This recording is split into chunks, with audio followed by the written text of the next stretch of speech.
नमस्कार, मी अंजली धानोरकर, उपजिल्हाधिकारी आणि आपण पाहत आहोत नात्यांमधील गोडवा या सिरीज मधला पुढचा एपिसोड।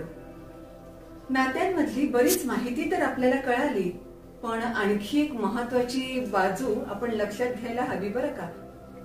आपल्यापैकी जवळपास प्रत्येकानंच लिंबू मिरचीचं लोणचं खाल्लं असेल। खरं तर ते असतं मिरचीचं लोणचं, म्हणजे 1 किलो जर मिरची असेल तर त्याच्यामध्ये काही पाव किलोच्या सुमारास लिंब टाकले जातात। म्हणजे असतं ते मिरचीचं लोणचं, पण त्यात काही प्रमाणामध्ये लिंबू सुद्धा टाकले जातात। कशासाठी असेल बरं हे? अर्थातच तुम्ही जे उत्तर सांगितलं ते अगदी बरोबर आहे।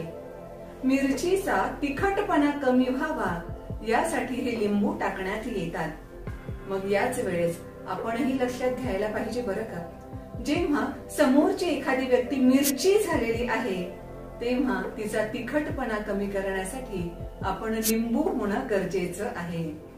पण नेमकं होतं काय माहितीये, कोणीतरी आपल्या सोबतच मिरची झालेलं असतं आणि आपणही आणखी जास्त मिरची होतो। म्हणजे तो साधी मिरची झाला असेल तर आपण अगदी लवंगी मिरची व्हायला लागतो। मिरची आणि मिरची असा तिखटपणा वाढत जातो, म्हणून तो तिखटपणा कमी करण्यासाठी आपण लिंबू होणं गरजेचं आहे।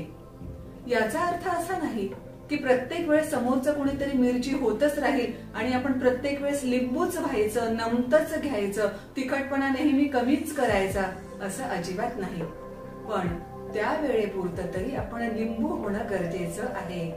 आणि अर्थातच जेव्हा परिस्थिती निवळलेली असेल तेव्हा मात्र आपण आपली बाजू एक्सप्लेन करू शकतो।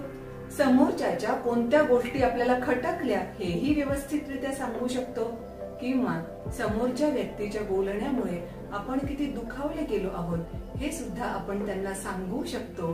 पण जेव्हा ते मिरची झाले आहेत त्यावेळेस नाही, तर नंतर काही वेळानंतर वातावरण शांत झाल्यावर।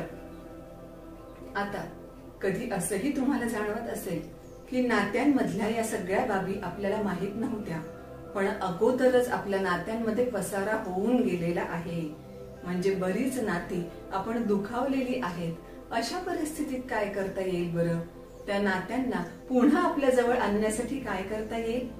यस, आहे, त्यावर सुद्धा उपाय आहे।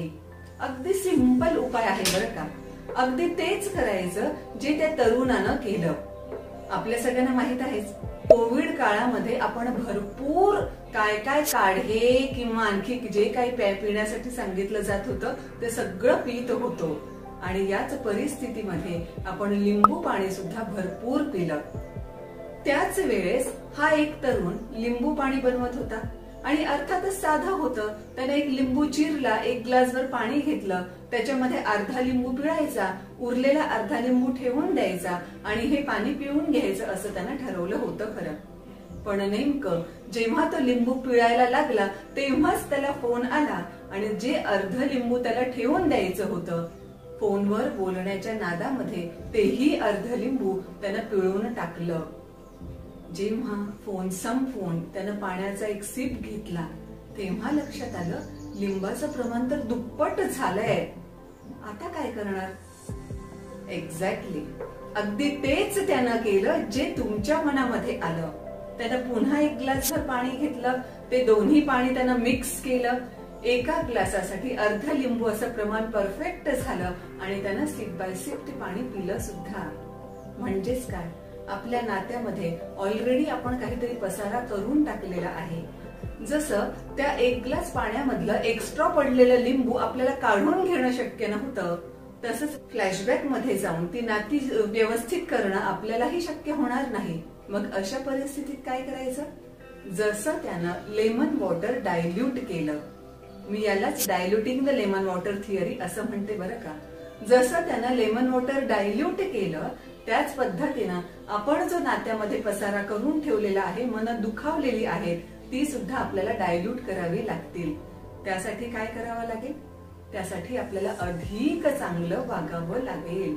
म्हणजे जेव्हा आपण तेव्हाही म्हटलेलं असतं सॉरी मी असं वागायला नको होतं, एखाद्या वेळेस समोरच्या व्यक्तीनं सुद्धा ठीक आहे ओके असं म्हटलंही असेल, पण आपल्याला लक्षात येत असेल की तिनं आपल्याला माफ केलेलं नाही, अशा परिस्थितीमध्ये आपलं अधिक चांगलं वागणं त्या नात्यामध्ये ऍड करून, जसं त्या तरुणानं आणखी एक्स्ट्राचा एक ग्लास पाणी त्याच्यात ऍड केलं होतं ना, तसं आपलं अधिक चांगलं त्यामध्ये ऍड केलं तर डेफिनेटली समोरच्याही व्यक्तीच्या लक्षात येईल की जेव्हा आपण सॉरी म्हटलं होतं तेव्हा खरंच from bottom of heart sorry म्हटलेलं होतं, आणि म्हणून ती व्यक्ती आपल्याला मनातून माफ करेल सुद्धा.